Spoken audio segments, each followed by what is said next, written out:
After 8 long months, we've made it to this point. It is game week. And how are we going to handle game week? We're going to dominate it just like every other week. This is the Locked On Ole Miss podcast. You are Locked On Ole Miss, your daily podcast on the Ole Miss Rebels. Part of the Locked On Podcast Network, your team every day.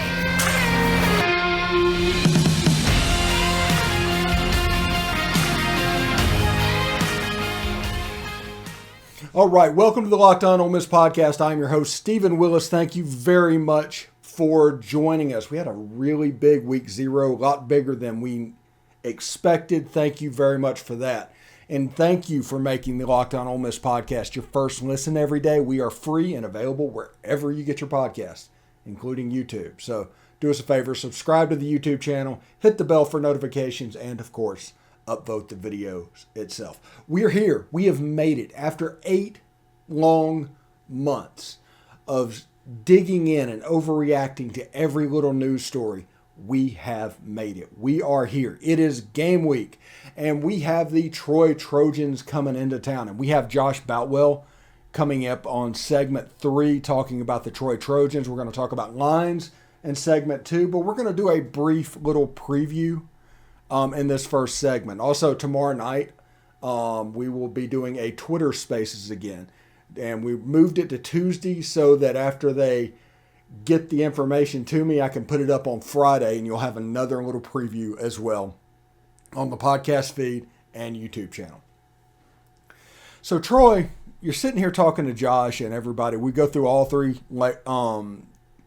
parts of the team, offense, defense, and special teams. Talk about the players that you need to know. We're going to get to all that in segment 3. What I'm going to talk about now is basically what it means for Ole Miss. What are we trying to figure out in game 1? Because we're not really going to know anything until after the Kentucky game. Everybody knows that. We have basically Troy, Central Arkansas, Georgia Tech, and Tulsa to get right.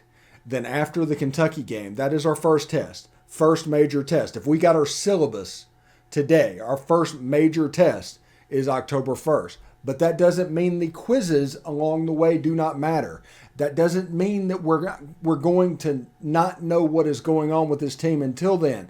We're going to be able to see deficiencies against these, quote, lesser teams the same way that we will against Kentucky, will against Alabama. Now, the hot take that we're going to have after the Troy game is like, well, a performance like this won't beat Alabama. You'll hear this from everybody. And a performance like this will not beat Alabama. Well, we're not playing Alabama for 12 weeks. It doesn't matter if we're at that level. We're building to there. We don't want to peak in week 2. We don't want to peak in week 3. No, we want to slowly grow over the course of the season to the point where at the end of the year, we are playing our best ball. That is the goal of this team.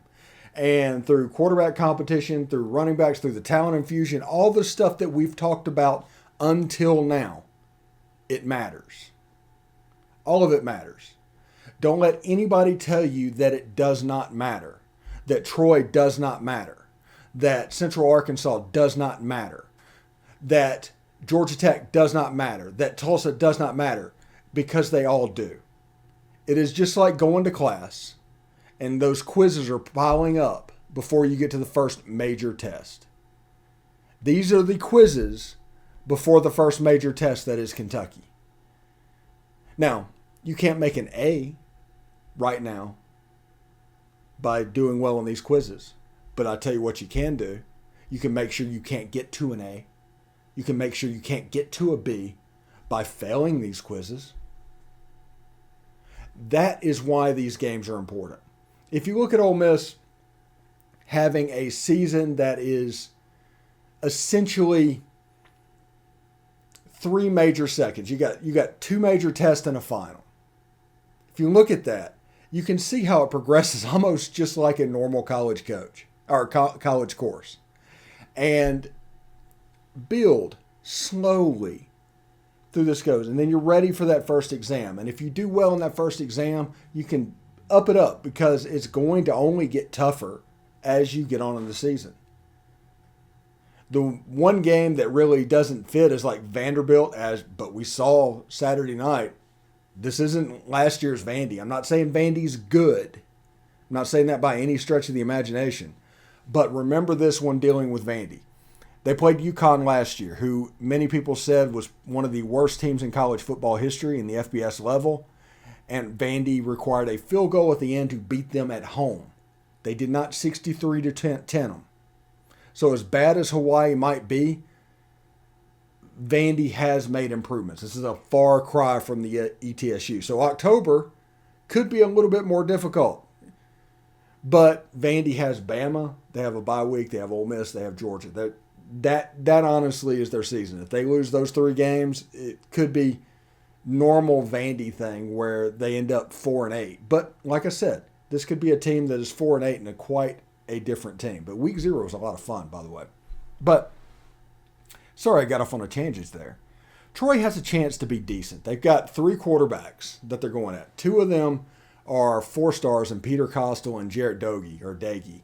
Doege was a West Virginia transfer, I think a Texas Tech transfer, and he went to Western Kentucky before moving to Troy. In other words, he's moved a lot. But the Gunnar Watson was the quarterback last year. They have a fairly young team. They returned 9 starters on both sides of the ball. The running back is good. You'll hear from Josh Boutwell talking about how he anticipates this looking almost like Brett Bielema Arkansas offense. So I expect them to play time of possession and field position, which means it's important to jump on them early. That's what that means. Because if they play time of possession and field position, they're not going to be very good at playing catch-up, and their defense is pretty good. They have a All-American linebacker that Josh Boutwell is going to talk about as well.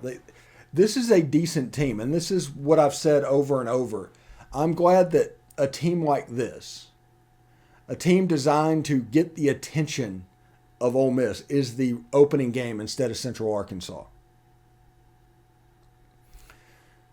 Troy is going to get the attention of the Ole Miss team. Now, I'm not saying Troy can beat Ole Miss. I'm not saying any of that. I'm simply saying that Troy is a better first game than Central Arkansas for Ole Miss because it requires Ole Miss to perform better in camp. It makes them look forward to it at a more difficult level. If it was an FCS game, if it was an FSU Duquesne situation, they would not prepare at the same level because after the Troy game, it sets up pretty nice for Ole Miss.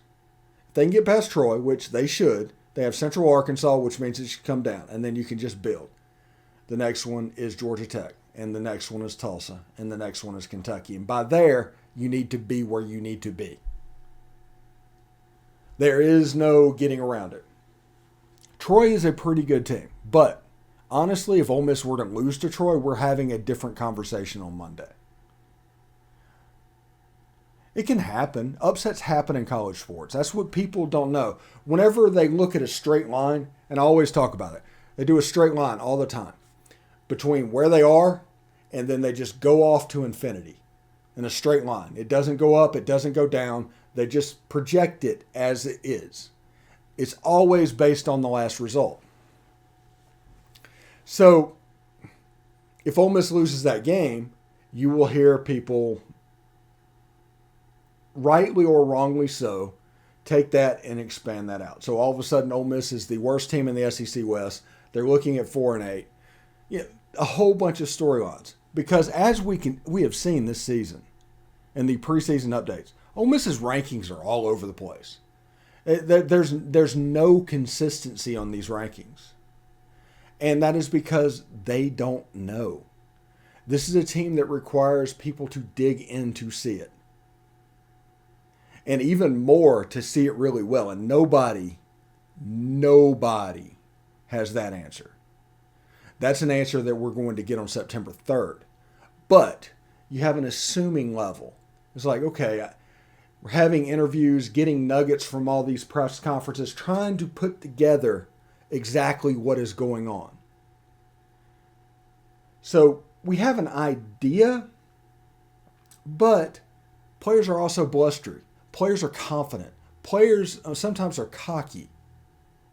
So we don't know. If there's a mistake, they still would talk the way they're talking. That's the reason, honestly, they get sent out to the media all the time, because you have to find nuggets, and they are what they are.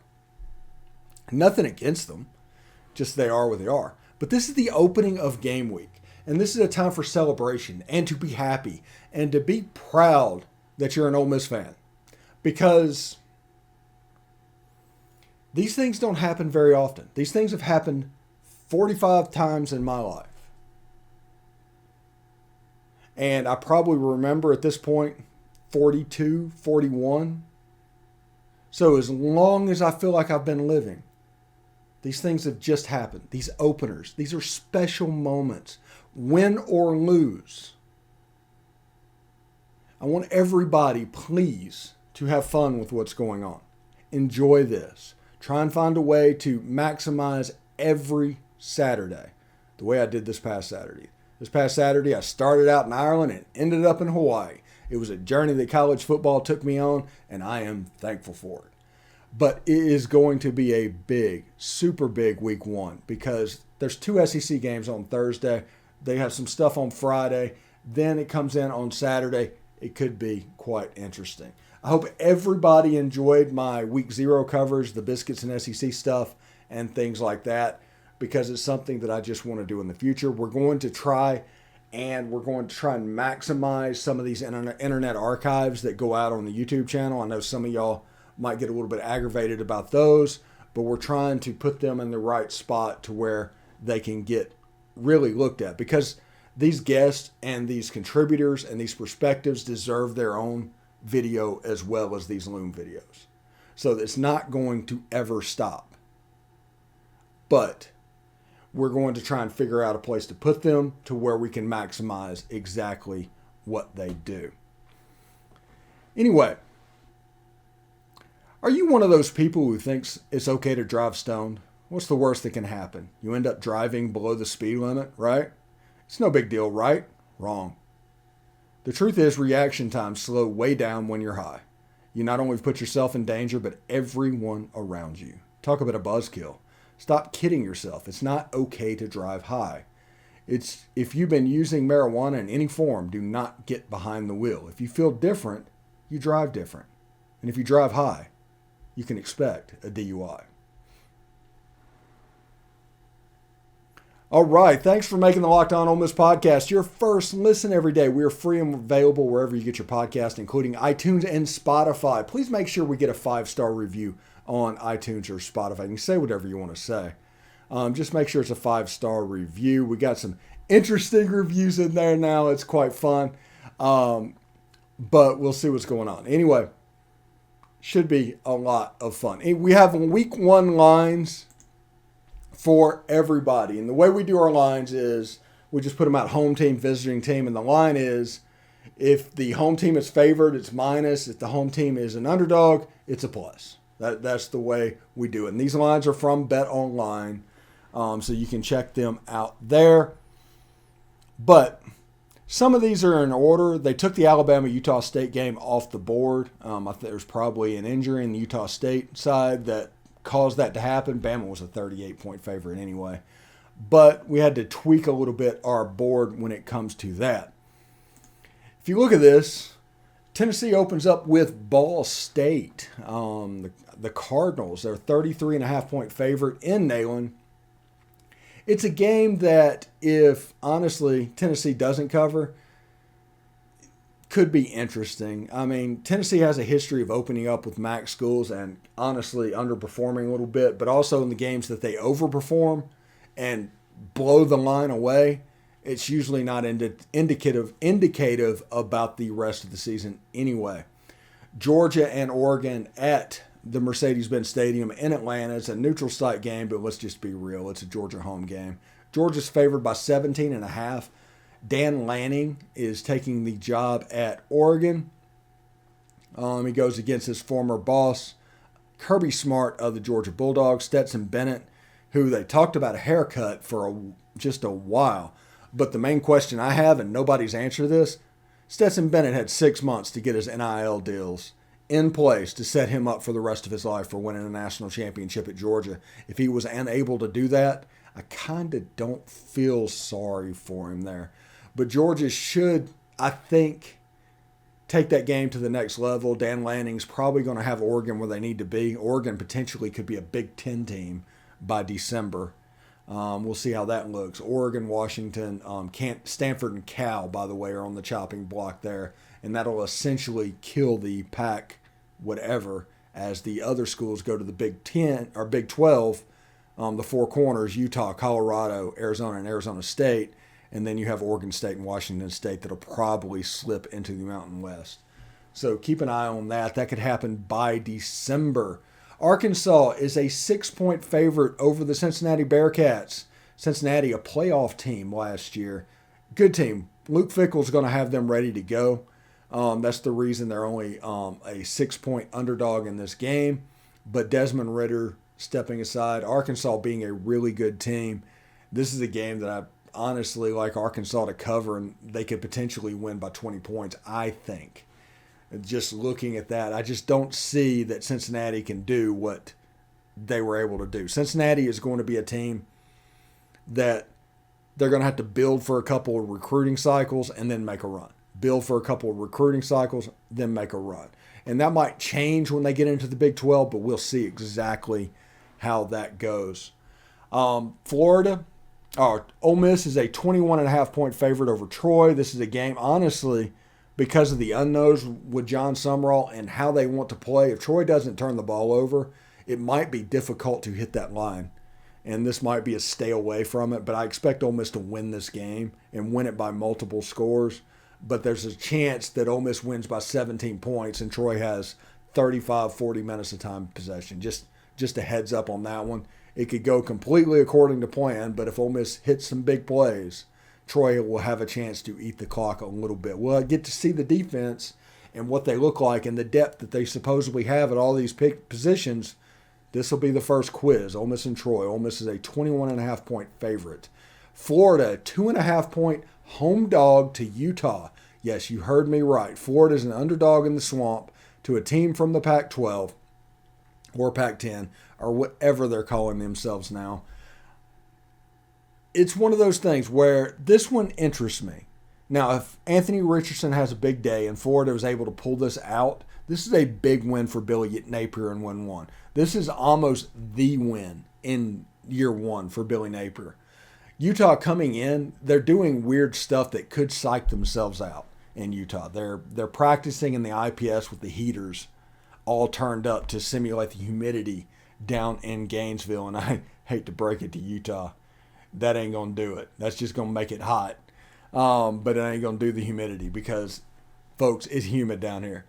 And this is one thing that I'm very interested in. Whenever we do like SEC After Dark and the Biscuits and SEC preview and the 3 games I'm watching, this will absolutely be on it because there are unknowns. And the fact that Florida's at home, Florida could jump up and pop them. Billy Napier is a heck of a coach, honestly.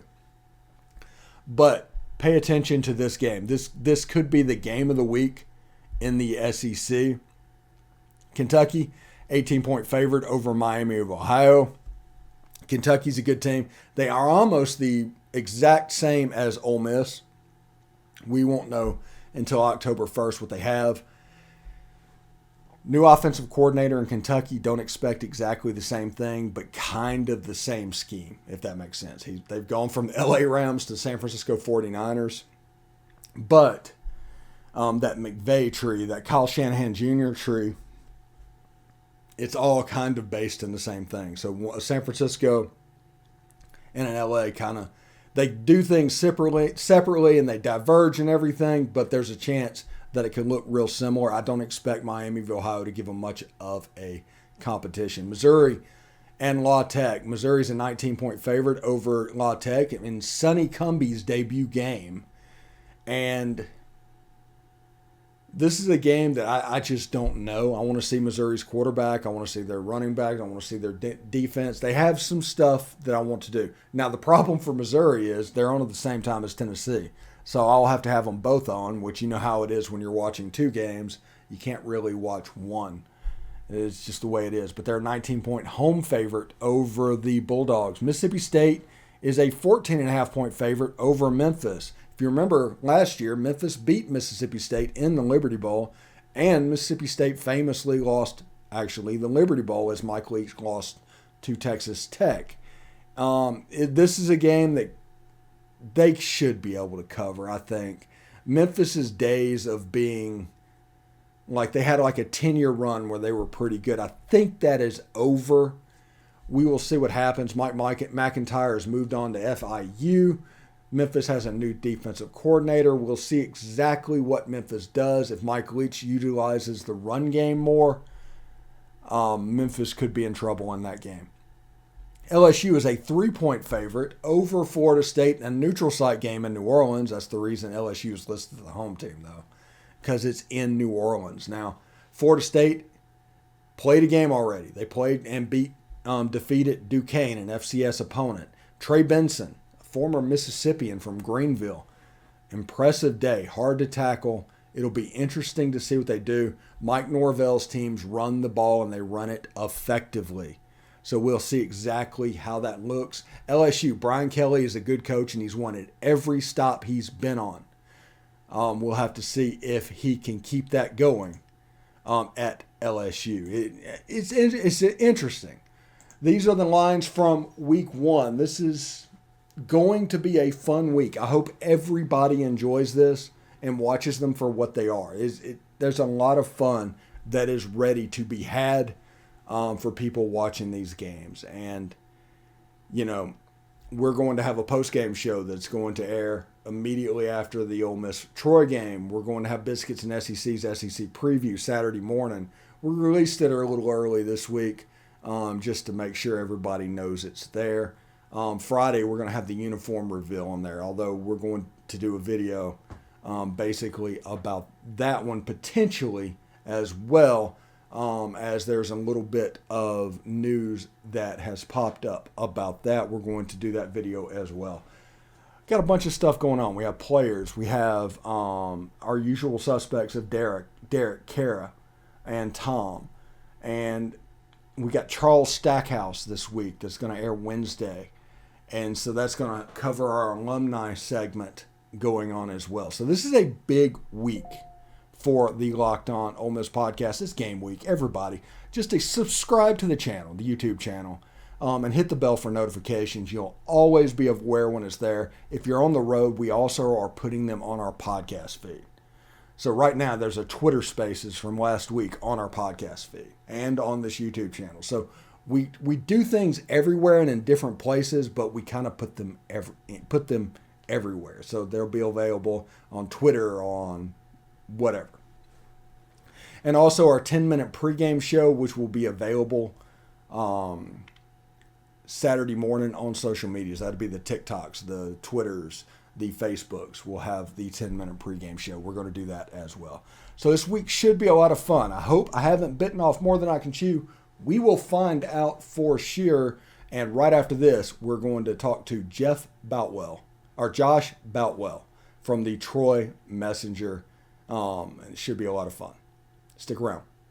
All right. Thanks again for making the Locked On Ole Miss podcast your first listen every day. We are free and available wherever you get your podcast, including iTunes and Spotify. Please leave a 5-star review on iTunes and Spotify. You can say whatever you want to say. You can talk about how my guests are really good, but I'm a little bit of a narcissist.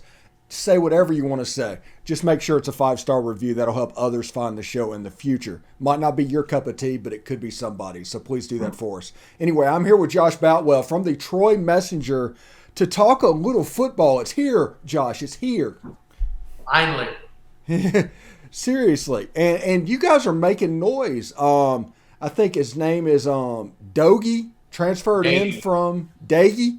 Transferred in. You got a 4-star coming in from Utah. I mean, there's stuff happening at Troy right now. Yeah, this has probably been one of the more exciting fall camps I've ever covered for sure. Daggy was like, that came out of nowhere, and it blew up from there. It's actually really nuts. How was the first fall camp with John Summerall? How was that working? Because we have a history, obviously, in Oxford. You can kind of feel the culture changing around the program. The players talk about it all the time. It's what it kind of feels like night and day, especially with the offense. Seeing them even from the spring, the improvement they've been making, and the defense obviously is kind of the heart and soul, and they seem to be just getting better and better. Okay. Talk to us a little bit and tell Ole Miss fans what they can expect to see on the offensive side of the ball from Troy. Completely different offense. Troy in the last several, really beginning of Neil Brown, even before that, has been more of an air raid type of offense, throwing the ball all over the place.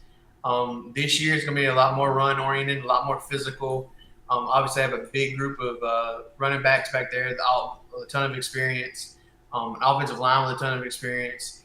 So you're going to see probably a little bit more tighter formations, maybe some pistol formations, things like that. Definitely a lot more running coming from Troy this year.